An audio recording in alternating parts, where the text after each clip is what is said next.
सवाल पूछना जरूरी है, क्योंकि उनके बिना शायद आपको भी ये बात पता ना चले कि आपको आखिर चाहिए क्या। अब नई गाड़ियां और उनके नए खरीदारों को ही ले लीजिए, कितना देती है और कैसी चलती है वाले सवाल अब बदल गए हैं कि कितना बड़ा इंफोटेनमेंट है और कितना सेफ्टी रेटिंग है। और इन सवालों में ना कुछ गलत नहीं है, क्योंकि ये सवाल हमें हमारी तरक्की दर्शाते हैं। और सुनो उन सवालों के परे भी ना एक दुनिया है, महिंद्रा बोलेरो की दुनिया, जो ना तेरा कनेक्टेड कार टेक कनेक्ट कर पाए और ना जहां तेरा कोई आरएस से आज तक कोई असिस्टेंस पहुंचा पाए। उन जगहों पे ना ये फौलादी गाड़ी आज भी डट के अपना कर्तव्य निभा रही है।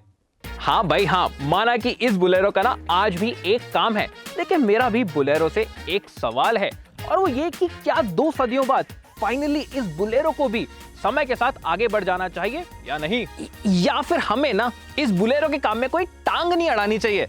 स्वागत है आप लोगों का कार देखो पे, where we help you pick the right car right now.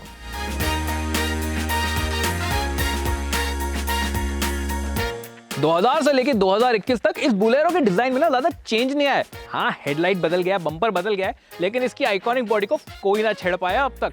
और हाँ, ये आज भी पक्की लोहे की फौलादी गाड़ी है। तो सामने वाला बम्पर देख रहे हो, वो भी लोहे का है, कहीं उधर उधर लग गई ना, रिप्लेस नहीं, खाली रिपेयर ही करना पड़ेगा। और ये जो साइड के आप ग्राफिक्स देख रहे हो ना, ये थोड़े बदल गए हैं, लेकिन इन पे ध्यान कौन देता है। और फिर आते हैं वो 15 इंच के पहिए इतनी बड़ी साइड वॉल के साथ। ये आपको अच्छी राइड क्वालिटी तो देते ही हैं, और गड्ढे वड्डों पे ना कोई ध्यान नहीं देना पड़ता। लेकिन जिस चीज पे आप ध्यान दोगे वो है ये मैन्युअली एडजस्टिंग मिरर्स और ये मैन्युअली फोल्डिंग एंटीना। अब 2021 में इसकी क्या जरूरत है? लगभग 10 लाख रुपए की गाड़ी है, तो भले इलेक्ट्रिकल नहीं, लेकिन वो डंडे वाला एडजस्टमेंट तो इसको अंदर से दे ही सकते थे ना। और ये एंटीना मेरे दादाजी के ट्रांजिस्टर में अच्छा लगता था। इसको गाड़ी चलाते हुए खोलना और बंद करना दूसरों के लिए हानिकारक हो सकता है। महिंद्रा बोलेरो को 7 सीटर बुलाता है, लेकिन जैसे कि आप देख सकते हैं कि या तो इसमें आपका सामान आएगा या फिर पीछे के 2 वो लोग, और वो लोग जो इन सीट्स पे बैठेंगे, इन जंप सीट्स पे, अच्छा है कि अगर वो बच्चे ही हो तो। ओ भाई, हमारे गांव में ना उधर 4 बंदे बैठ जाते हैं, लेकिन एक को भी ना पीछे सीट बेल्ट नहीं मिलती। और हाँ, सीट बेल्ट से याद आया, ये क्या मजाक है। हाँ भाई, माना कि लोड लिमिटर और प्री टेंशनर मत दो, लेकिन इस दौर में एटलीस्ट एक सिंपल वो फोल्डिंग मैकेनिज्म तो आ ही सकता था ना। ये तो वही बात हो गई कि महिंद्रा कह रहा है हमें पता है कोई नहीं लगाने वाला, तो फिर खर्चा क्यों करें। गाड़ी के अंदर आना आसान है, क्योंकि आपको साइड स्टेप मिल जाता है, और फिर बैठने के बाद भी अगर इस सीट को मेरी ड्राइविंग पोजीशन के हिसाब से एडजस्ट कर लूँ मैं, तो फिर हाँ, सही नी रूम भी मिल जाता है। लेग रूम में थोड़ी दिक्कत आती है, क्योंकि जो सीट के माउंट्स हैं वो थोड़े चुभते हैं, और ध्यान रखना कहीं यहाँ पर जूता नहीं कट जाए उन पे से। उसके बाद हाँ, हेडरूम की यहाँ पे कोई कमी नहीं है, और ये जो कारपेट है टॉप वाला, इसकी क्वालिटी गाड़ी को ध्यान में रखते हुए काफ़ी अच्छी दी गई है। और फिर आता है ये आर्मरेस्ट, जिसकी क्वालिटी नहीं है। सीट्स की मैं बात करूँ तो हाँ, कुशनिंग आपको अच्छी मिलती है। यहाँ पे आप लंबी जर्नी, छोटी जर्नीज पे कंफर्टेबल हो पाएंगे, और यहाँ पे आप 3 जनों को भी बिठा सकते हैं, तो उसकी भी दिक्कत नहीं आएगी। लेकिन जो बंदा बीच में बैठने वाला है उसको हेडरेस्ट नहीं मिलता।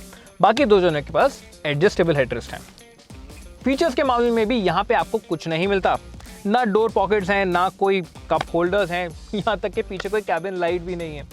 तो भाई बात ये है कि ये सीट्स कंफर्टेबल है, जगह ठीक ठाक है, बस इसके अलावा कुछ नहीं मिलता।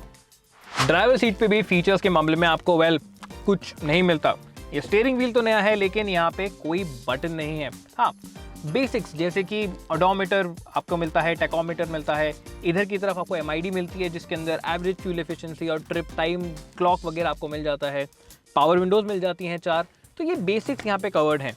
और फिर इंफोटेनमेंट सिस्टम के बारे में मैं बात करूँ तो यहाँ पे आपको एक सिंगल डिन ऑडियो यूनिट मिलता है, इंच नहीं डिन। जी हाँ, अच्छी बात यह है कि इसमें ब्लूटूथ कनेक्टिविटी आती है, तो अपना फ़ोन पेयर कर सकते हैं। आपको माइक दिया गया है, तो फ़ोन उठाना बंद करना यहीं से हो जाता है, फ़ोन पे बात भी यहीं से हो जाती है। स्पीकर्स क्वालिटी की बात मत करिए, काम करते हैं। और क्योंकि ये इंजन पहले से ज़्यादा क्वाइट है और कैबिन इंसुलेशन इस वजह से आपको अच्छा फील होता है, तो हाँ, गाने सुनने में आपको दिक्कत नहीं आएगी। क्वालिटी की उम्मीद मत कीजिएगा।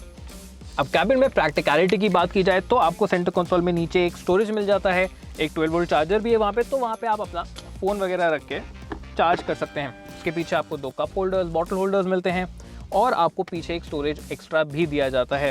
इसके बाद आता है ग्लव बॉक्स, जिसमें सिर्फ गाड़ी के कागज़ रखने की ही जगह है। डोर पॉकेट्स में भी आप सिर्फ कपड़ा वगैरह रख पाएंगे, वहाँ पे पानी की बॉटल फिट नहीं आने वाली। और एक मेरा सवाल है कि ये को पैसेंजर साइड पे नीचे की तरफ डोर हैंडल क्यों दिया है भाई? और फिर बाकी प्लास्टिक पैनल्स की बात करें तो गाड़ी चलाते हुए ये स्क्वीक करता है, ये रैटल करता है, और वेल इनकी क्वालिटी नहीं है। तो ये तो हो गई कैबिन की बात। चलिए अब बुलेरो को चला के देखते हैं। अरे सुनो, गाड़ी आज तरफ भाई चलाएगा, ठहर। हाँ, मैं नहीं बैठ रहा उसके साथ गाड़ी में, अब आप लोग उसके हवाले। अब मुझे लगता नहीं इसकी ड्राइव के बाद आप लोग सही सलामत वापस आ पाओगे, इस वजह से आप पहले ही लाइक और सब्सक्राइब कर लो। अब ये जो BS6 दौर है, इसके अंदर बस ये बुलेरो ही बची है। इसको पहले पावर प्लस कहा जाता था क्योंकि इसका बम्पर काट के 4 मीटर के अंदर गाड़ी को डालने की कोशिश करी गई थी, डाल दी थी उन्होंने। इसका रिफाइनमेंट बढ़िया लगता है, जो दूसरी बुलेरो आती थी उससे काफ़ी बढ़िया है। 1.5 लीटर का इंजन है, 3 सिलेंडर है, लेकिन इतना कुछ पता नहीं चलता। चलिए अब देखते हैं चलती कैसी है।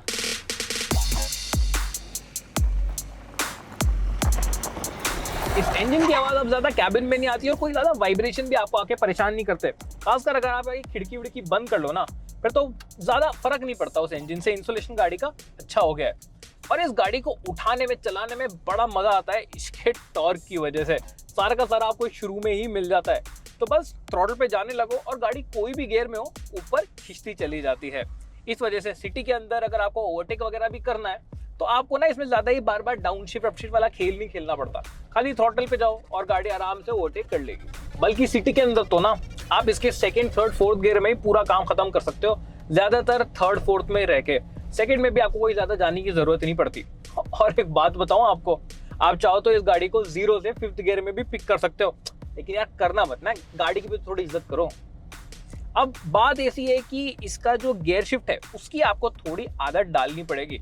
उसके अलावा क्लच लाइट है, स्टीयरिंग लाइट है, तो इसकी आदत डलने में बाकी सब की आपको बिल्कुल टाइम नहीं लगेगा।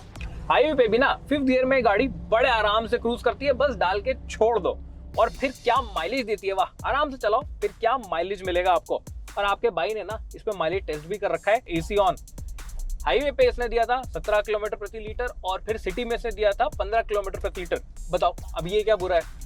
अब अगर अभी वो सवालों वाले महाशय होते ना तो आपको बोल रहे होते कि 3000 से ऊपर पावर नहीं है, रिवर्स कैमरा नहीं है, ये सिटिंग पोजीशन बड़ी ऑकवर्ड सी है, स्टीयरिंग एडजस्ट नहीं होता।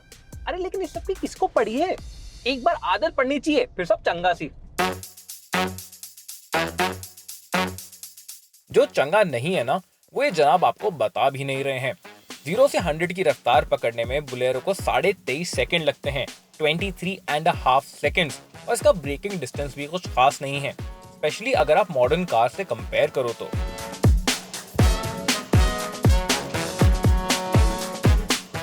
अब राइड क्वालिटी की मैं बात करूं तो क्या स्मूथ चलती है गाड़ी, वाह। देखो लेदर फ्रेम चैसी है इसका, ली स्प्रिंग है पीछे और रियर व्हील ड्राइव गाड़ी है, उसके बावजूद भी क्या मक्खन की तरह चलती है सड़कों के ऊपर। धीमी रफ्तार में जब आप गड्ढों पे से जा रहे होंगे तो थोड़ा फील होगा आपको, खासकर जब गाड़ी में लोड नहीं होगा तब। लेकिन एक बार गाड़ी को लोड अप कर दो या फिर थोड़ा तेज चला लो तो फिर ये गड्ढे वड्डे, पॉट होल, सड़कें हो या नहीं हो, क्या उड़ती हुई जाती है गाड़ी उन सब चीजों के ऊपर से। और हाँ, वो जो खिलौने नहीं आजकल के, कुछ टूट गया, सस्पेंशन खराब हो गया, इसमें आपको कुछ भी चिंता करने की जरूरत नहीं है। क्योंकि चिंता करने की जरूरत रियर सीट वाले पैसेंजर्स को है, और खासकर थर्ड रो के, क्योंकि वहां जाके राइड काफी बाउंसी हो जाती है। और देखो भाई, सच बताता हूँ, बॉडी रोल है, खूब सारा है, तो कॉर्नर लेते हुए आपको थोड़ा ध्यान तो रखना पड़ेगा ही पड़ेगा, कहीं सवारी आपकी इधर उधर ना हो जाए। और भाई देखो, कोई सवारी इधर उधर हो भी गई ना तो महिंद्रा ने आपको उधर वाले दरवाजे के ऊपर एक नीचे ग्रैब हैंडल दे रखा है ताकि सवारी उसको पकड़ के वापस ऊपर आ जाए। बोलो कोई और सोचता है इतना आपके बारे में? कुछ भी। और ये स्टीयरिंग भी देखो काम करता है, इधर मोड़ोगे इधर जाएगी, इधर मोड़ोगे इधर जाएगी। ये फील व्हील वाली बातें ना करो यहाँ पे, बस चलती है ना गाड़ी सेफली अच्छे से, क्या दिक्कत है इसके आगे।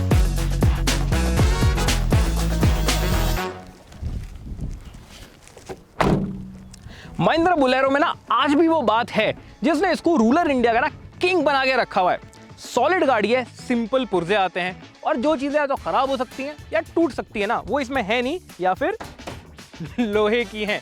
एक और बात, इसका सिटी ड्राइव एक्सपीरियंस और माइलेज आज भी शानदार है और ये जो गड्ढे पॉर्टल होते हैं ना, वो इसका कुछ नहीं बिगाड़ सकते। यहाँ तक कि आजकल के जो नए खिलौने आए हैं ना, जो ये खराब रास्तों पे जाने से डरते हैं, वो रास्ते बुलेरो से डरते हैं। हाँ भाई हाँ, लेकिन ये सारी बातें ना आज से 10 या 5 साल पहले तक ही ठीक थी। आज के ज़माने में इंटरनली एडजस्टेबल मिरर्स, एक ढंग का एंटीना, ढंग के और सबके लिए सीट बेल्ट, एक ढंग का थर्ड रो एक्सपीरियंस, चलो ये सब भी छोड़ो, बेसिक एम्यूनिटीज जैसे कि प्लास्टिक जो रैटल और स्क्वीक ना करे और 2 एयरबैग, यार ये तो अब आने ही चाहिए थे। खासकर ये बात ध्यान में रखते हुए कि ये गाड़ी अब 10 लाख से भी ज्यादा की है ऑन रोड। और हाँ, मुझे पता है भाई तू क्या बोलने वाला है, रूरल इंडिया। आज भी इसका रूरल इंडिया में एक रिक्वायरमेंट है जो ये पूरा करती है और पहले से बेहतर करती है। लेकिन जो चेंजेस मैं बोल रहा हूँ वो आ जाते तो जो लोग बुलेरो चलाते हैं, क्या वो लोग उनको अप्रिशिएट नहीं करते? और क्योंकि वो चेंजेस नहीं आए हैं, अब इसका नया जनरेशन आने का टाइम आ चुका है। देख, फायदा तो जरूर मिलेगा, और जब तक वो नई जनरेशन नहीं आती ना, तू जा अपना टैबलेट चला, बुलेरो तेरा भाई चलाएगा।